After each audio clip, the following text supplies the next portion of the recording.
Demak, davom etamiz. Bizda kimyoviy element va oddiy modda B mashq yechimlarini ko'rib chiqamiz. Demak, boshladik. Birinchi savol bo'lyapti bizda.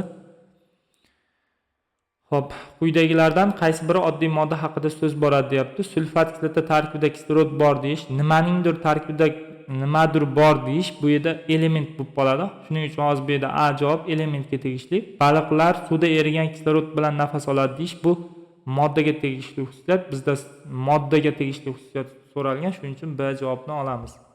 Quyidagilardan qaysi bir oddiy modda haqida boradi deyapti. Suvda vodorod bor, bu element. Piritda temir bor, element. Qaldiroq gazda vodorod bor deyish bu oddiy modda haqida gapirilyapti, shuning uchun C javobni olamiz. Quyidagi jumlalarning qaysilarida oddiy modda haqida fikr yuritilmoqda deyapti. Suyakda kalsiy va fosfor bor deyapti. Bu element bo'lib qoladi. Xo'p, tirik organizmlar kislorod bilan nafas oladi. Bu oddiy modda bo'ladi. Vodorod darajada bu yerda element bo'lib qoladi. Davriy jadvalga tegishli xususiyatlar bular barchasi elementga tegishli xos.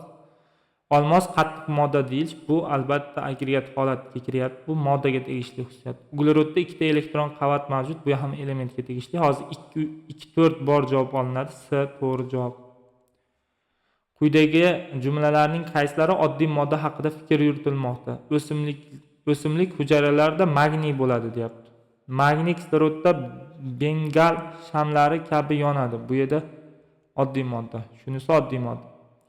Magniy davriy jadval u ham elementga tegishli. Magniyning zichligi 1,74 deyapti. Bu ham oddiy moddaga tegishli bo'lsin. 2-4 olinsin. Shunda javob C bo'lyaptimi? Shuni olaylik. Qolgani elementga tegishli xususiyatda. Quyidagi jumlalarning qaysilarida oddiy modda haqida so'z borayotganini ko'rsating. Odam organizmida kalsiy va fosfor bor. Bu element. Organizmlar kislorod bilan nafas oladi. Bu oddiy modda. Niyobiy davriy jadvalda demoqdaman. Aniq bu elementga tegishli xususiyat. Grafit qattiq modda debdi. Ozon molekulasi 3 ta atomdan tuzilgan deyapti. Grafit qattiq modda deyapti. Bu modda bo'lsin. Ozon molekulasi 3 ta atomdan tashkil topgan. Bu ham oddiy modda bo'lsin. 2, 4, 5 bo'lyapti. Demak, javobimiz D ga to'g'ri kelyapti. 6. Quyidagilardan qaysilari oddiy moddaga tegishli deyilmoqda? Kalsiy odam tanasining 2% qismini tashkil qiladi. Fosfor o'z-o'zidan shular chiqarish xossasiga ega deyapti. Bu yerda oddiy modda. Vodorod 3 ta izotop, bu yerda element. Kislorodning 2 ta allotrof shakl ko'rinishi bor. Bu modda bo'lsin. Kurrang selen fotoelement sifatida ishlatiladi deyapti. Bu hozir kislorodning 2 ta allotrof shakli bor. Kurrang selen fotoelement sifatida ishlatiladi. Selenda kurrangi ishlatilyapti. Demak, bu yerda modda bo'lsin. Kislorodning 2 ta allotrof shakli deyapti. Hozir 2, 4, 5 javobi ham bor ekan. 2, 5 javobi ham bor ekan bizda. Elementdan hosil bo'ldi deb qaraydigan bo'lsang, 4 ni olmaslik kerak.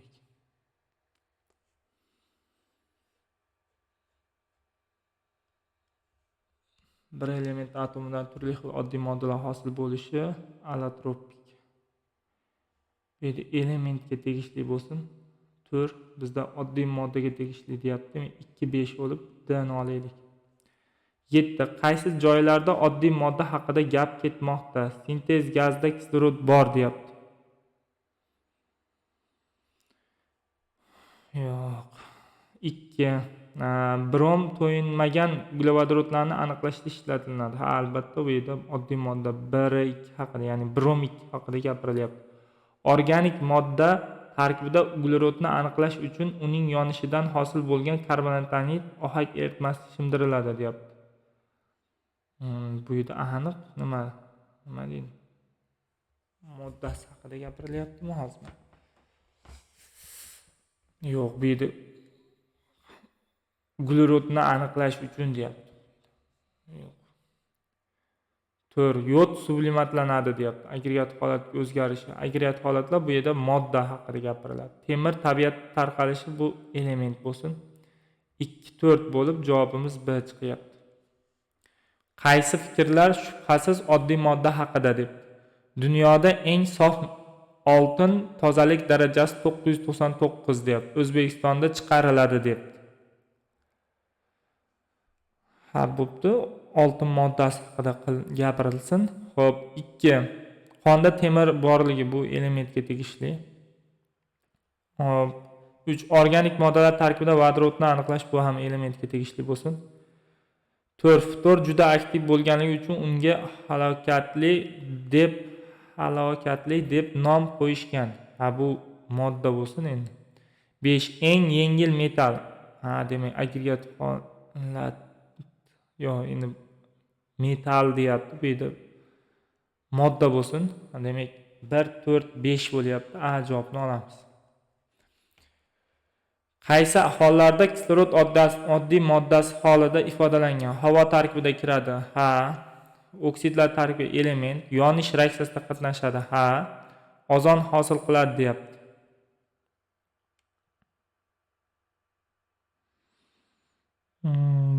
Yo'q. Kislorod kislotalar tarkibiga kiradi. Bu element, u aniq. 5 kirmagan javob bo'lsin. 1, 3 bor javob mana shu ekan demak. Mana shu bo'lyapti.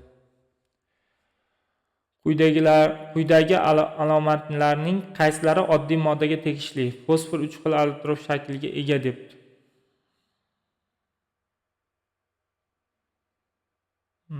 Yo'q, element bo'lsin. Fosfor 4 ta atomdan tashkil topgan debdi. P4 oq fosforning holatini nazarda tutyapti. Demak, bu yerda oddiy modda bo'lsin.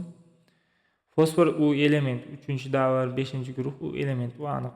Oltingut bug'i havodan 8,83 marta og'ir. Bu S8 moddasi haqida gapirilyapti.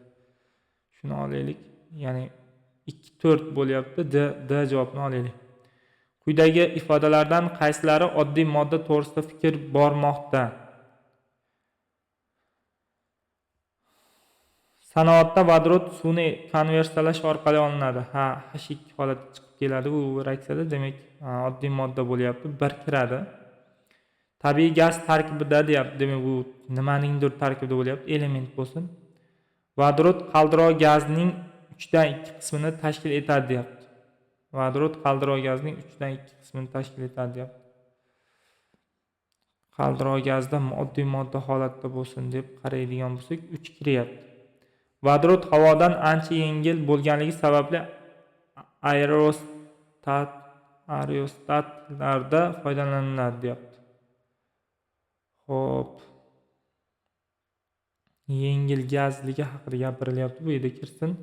Protiy, deuteriy izotoplar ular elementga tegishli xususiyat. Shuning uchun ularni olmaymiz. 1, 3, 4 javob A ni olamiz. 12. Quyidagi hollarning qaysi biri kislorod molekulasi haqida so'z boradi deyapti. Kislorod simab oksid tarkibiga kiradi, bu element. Kislorod havo tarkibiga kiradi, bu modda. Gazometrda kislorod yig'ilgan bo'lsa, bu modda. Kislorod suvda yomon eriydi, bu modda. Sintez gaz tarkibida kislorod kiradi deyapti. U menimcha modda emas menimcha. Hozir 2, 3, 4 kirsin. Unda S javob to'g'ri kelyapti 12 ga. Shuni olamiz. Qaysi ifodalarda kislorod molekulasi haqida so'z boradi deyapti. Qaysi ifodalarda kislorod molekulasi haqida so'z boradi? Kaliy permanganat parchalanganda kislorod ajraladi deyapti. Albatta bu yerda moddasi haqida gapiriladi. Kislorod molekulasi haqida so'z boradi deyapti. Havoda kislorod bor 20 hajm jihatdan deyapti.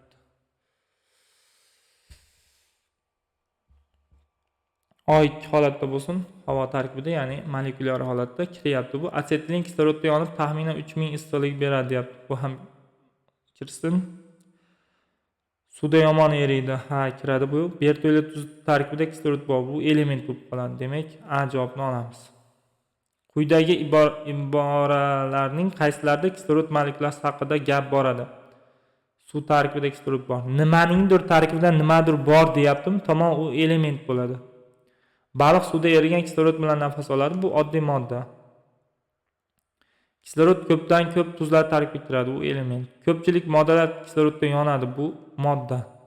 Kislorod 2 ta atomdan iborat debdi. Bu modda bo'lsinmi?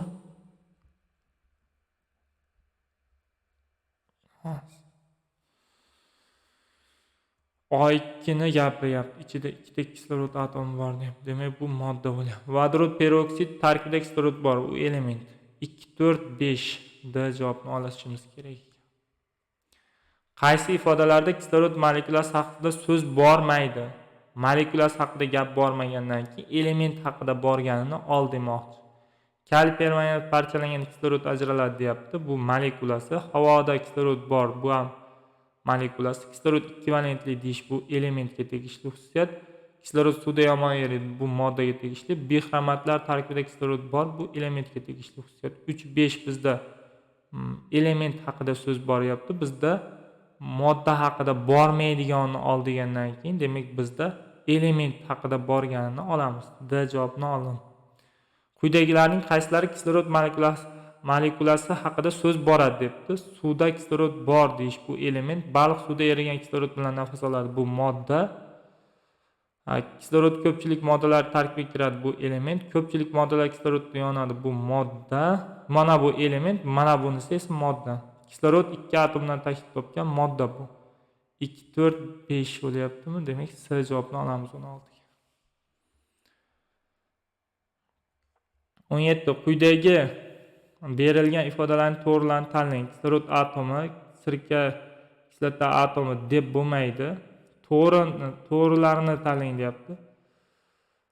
Kislorod atomi deyish mumkindir, lekin sirka kislota atomi deb bo'lmaydi, chunki sirka kislota u molekula holatda bo'ladi, ya'ni SH3SOH bo'ladi. Malahit atomi deyilmaydi, chunki u molekula holatda bo'ladi, ya'ni mis, gidrokso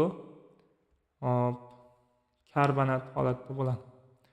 Olmos uglerod atomlaridan tashkil topgan deyish bu menimcha to'g'ridir.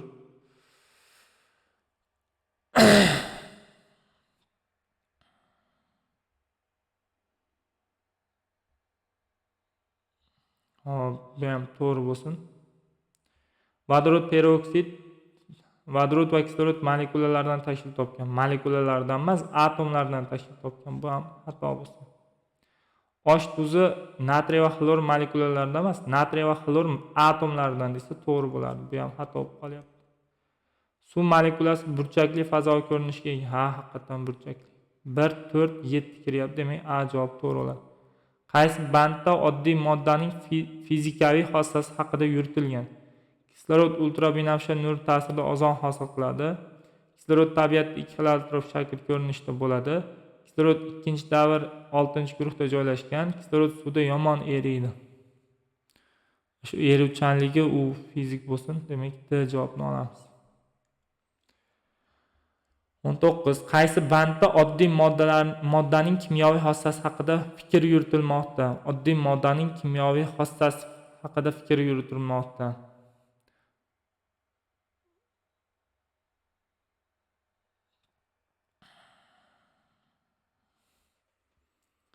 U rangi u fizik xossalari bo'lsin. Mana bu element, bu ham element, mana bu fizik xossasi bo'lib qolyapti. Mana bu esa kimyoviy xossasi bo'lsin, chunki xlor suvda erib atomlar kislorod hosil qiladi deyapti. Bu yerda kislorod hosil bo'lyapti, demak bu yerda kimyoviy xossa bo'lsin. 20. Qaysi ifodalar kimyoviy element haqida deb. Havo tarkibida azot bor, bu modda. Xo'p, dengiz suvi qaynatilganda kislorod ajralib chiqadi deb.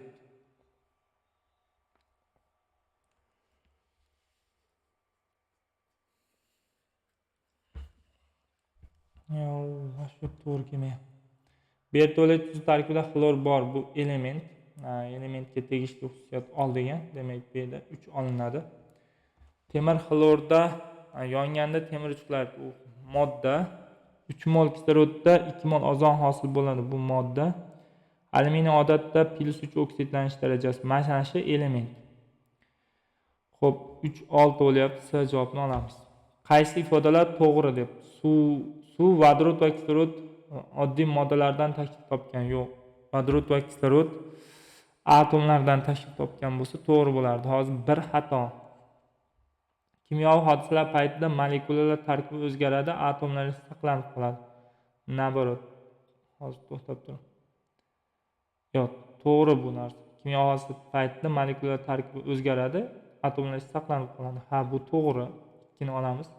Suv kondensatsiyalansa molekulalararo masofa kattalashadi. Yo'q, yaqinlashadi. Bu kattalashadi deb qo'yadi. Atom manfiy zaryadlangan yadro emas, musbat zaryadlangan. Shuning uchun buni olma. Molekula moddaning kimyo xossalarini o'zida saqlagan eng kichik zarracha. Ha, bu to'g'ri. 2-5 aniq kiryapti. Demak, D javobini olamiz. Qaysi hollarda kimyoviy element haqida so'z boradi deyapti. Oltinning yadro zaryadi +79 bu element olamiz.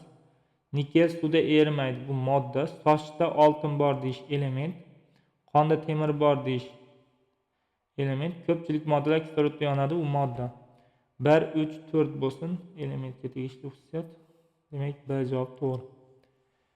Quyidagi fikrlarning qaysilari elementga taalluqli? Kislorod havoga nisbatan og'ir, bu modda. Kislorod molekulasida 2 ta atom bor, bu modda. Kislorod 16, 17, 18 ta to'p bor, bu element. Kislorod ikkinchi davrning 6-guruhda joylashgan, bu ham element. 3, 4 kiryapti, demak D javobini olamiz. 24. Quyidagi fikrlarning qaysilari kimyoviy element haqida fikr yuritilmoqda? Temir suvda erimaydi, modda. Sochda oltin bor, element.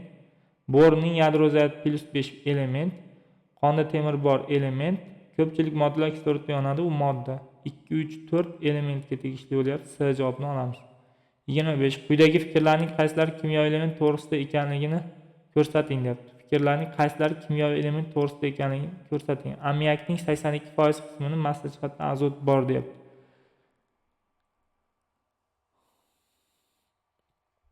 Bu element bo'ladi, chunki azot element haqida ketyapti. Tabiatda misning 2 xil izotop bo'lyapti, element bu. Kislorod havoda biroz og'ir, bu modda. Seleniy 4 ta elektron qavati, bu element. Qaldiroq gazda vodorod va kislorod bor deyish, u modda. 1, 2, 4 bo'lyapti, A javobini olamiz. 26. Quyidagi fikrlarning qaysilarida kimyoviy element haqida fikr yuritilganligini aniqlang deyapti. Kimyoviy element haqida fikr yuritilganligi. O'simlik xlorofil tarkibida magniy mavjud. Bu element bo'lsin 26 ga. Mana bu element bo'lyapti. Temir magnetik tortilish, u modda bo'lsin. Fransiy galliy va seziy oddiy sharoitda qattiq, u modda u. Bizdan element so'ralgan. Demak, olmayapmiz ular. Odam organizmida shuncha yod bo'lib, uning asosiy qismi qalqonsimon bez gormonlarida bo'ladi. Bu element, ya'ni nimaningdir tarkibida nimadir bo'lish, u element deb aytayapman-ku. Ftorning nisbiy elektromanfiyligi eng katta, u ham element. Meduzalarda mis bo'lganligi uchun ular ko'k rangda bo'ladi deyapti. Bu ham element bo'lsin. Eng yengil metall litiy, u modda. Yod sublimatiylanish xususiyati, u ham modda. Demak, javob C bo'ladi. 1, 4, 5, 6 kiryapti. Qaysi joylarda kimyoviy element haqida gap ketmoqda deyapti. Sintez gaz tarkibida kislorod bor, bu yerda element. Brom to'yinmagan uglevodorodlarni aniqlash, u modda. Organik moddalarda uglevorodni aniqlash masheda element bo'lsin. Yodni sublimatlanish, u modda. Temir tabiatda tarqalish bo'yicha metallar ichida alyuminiydan keyin ikkinchi o'rinda, bu element bo'lsin. 1, 3, 5 bo'lyapti. Javob A bo'lyapti.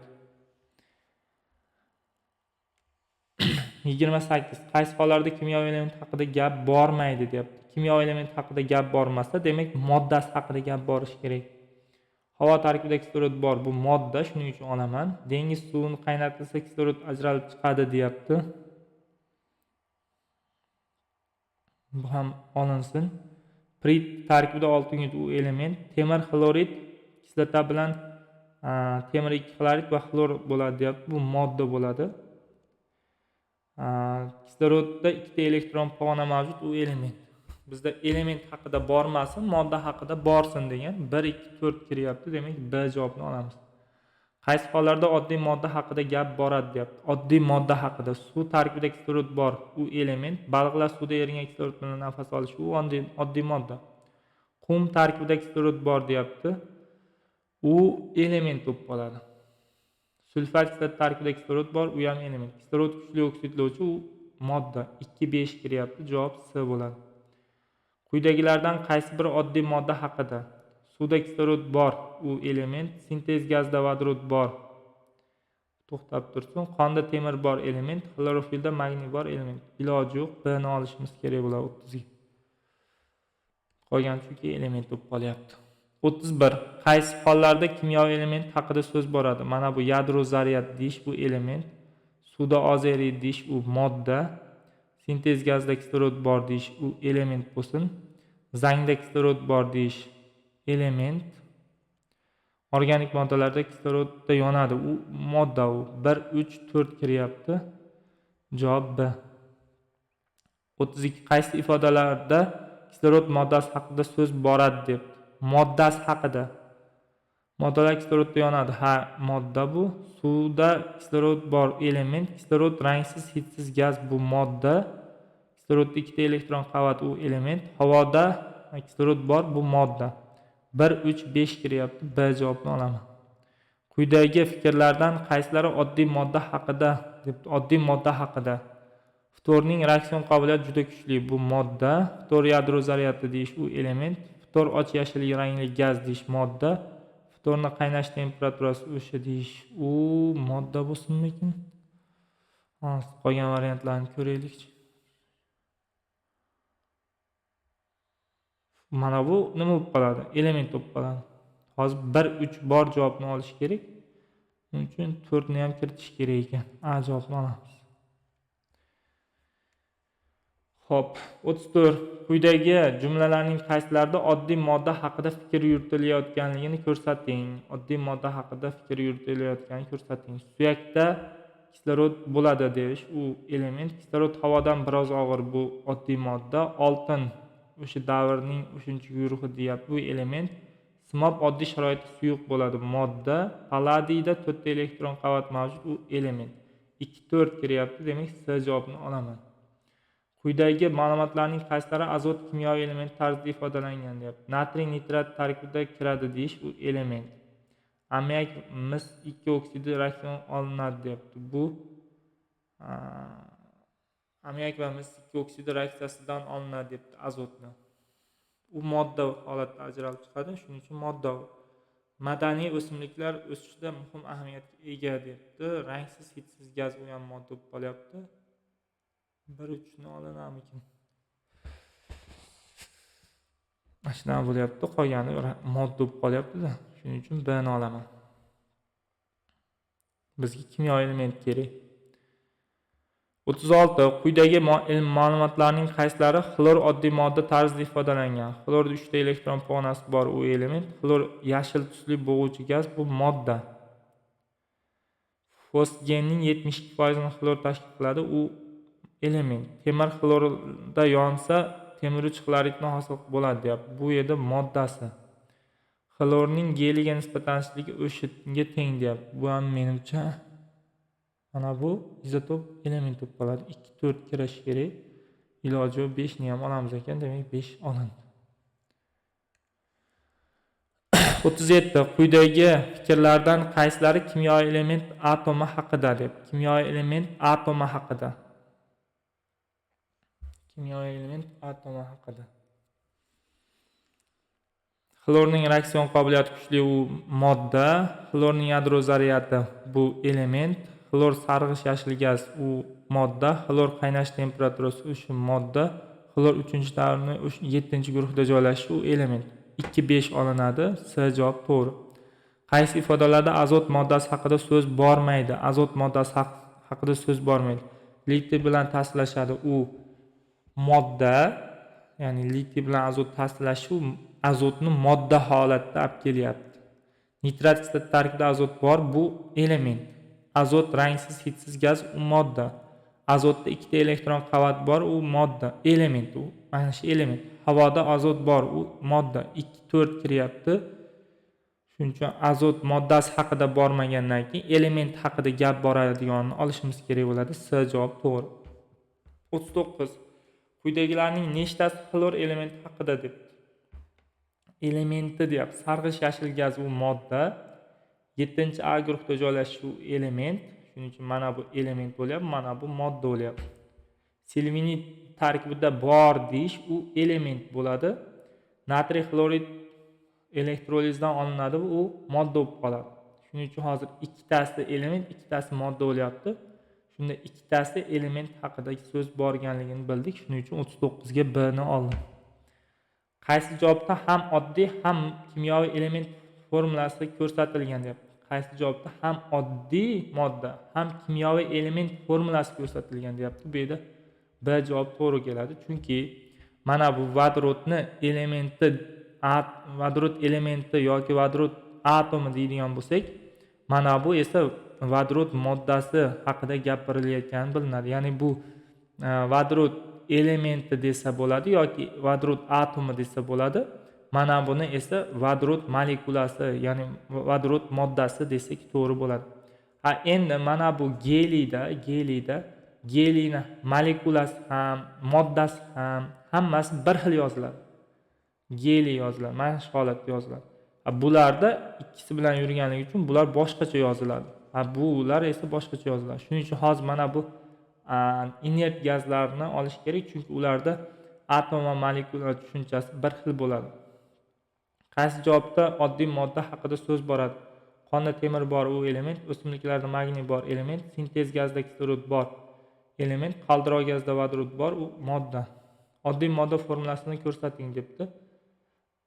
Oddiy modda deyapti. Demak, bu yerda bu murakkab modda, bu ham murakkab modda, bu ham murakkab modda. Mana bu oddiy modda. Nimaga? Chunki vodorodni 3 xil izotop bor, proti izotop bor, 1 ga 1, ikkigin D3 izotop bor, 2 ga 1 bo'ladi. Ya'ni izotoplari bu.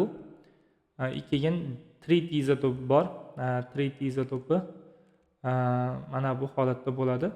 Vodorod o'zi H2 holatda yozilsa, demak bu yerda H bo'lsa, endi bizda uni HD qilish yoki HT qilish ham mumkin. Uni o'rniga ular shunchaki ikkala vodorodni atomini o'rniga D bilan T ni ishlatishyapti. Demak, bu oddiy modda. Oddiy modda. Shuning uchun shuni olamiz.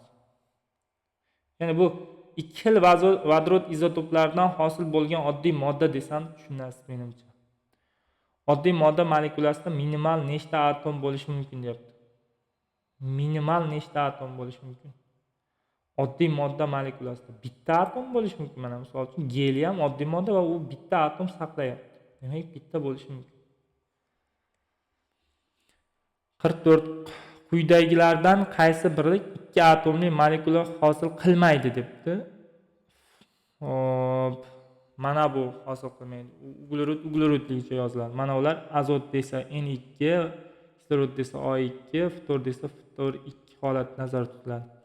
Qaysi metal mas yer yuzida eng ko'p tarqalgan deb. Metal mas deyapti. Demak, u kislorod bo'ladi.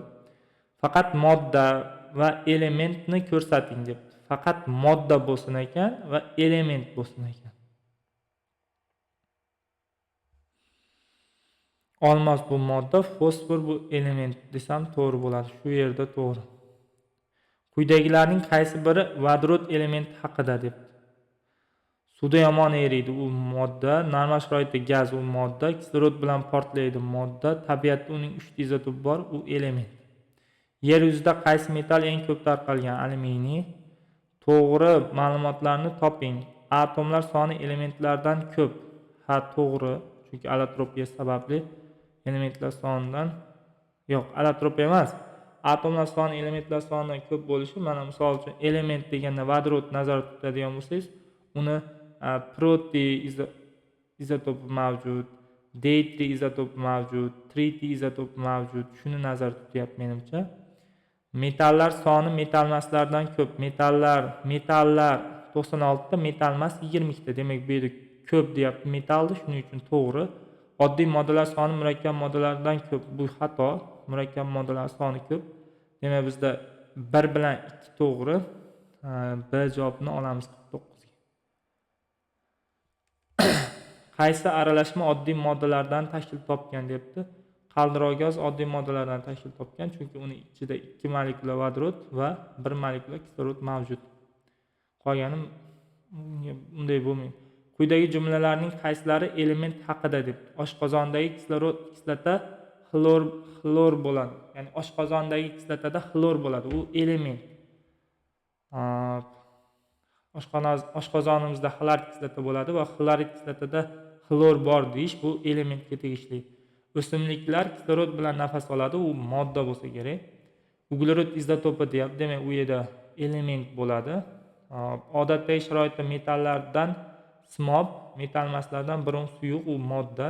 Kislorodda 2 ta elektron pog'ona, 3 ta elektron pog'onacha bor, u element bo'ladi. 1, 3, 5 bu elementga tegishli, shuning uchun A javobni olamiz. Demak shu bilan B mashqini yakunlab oldik. Demak bizni kuzatishni davom etasizlar.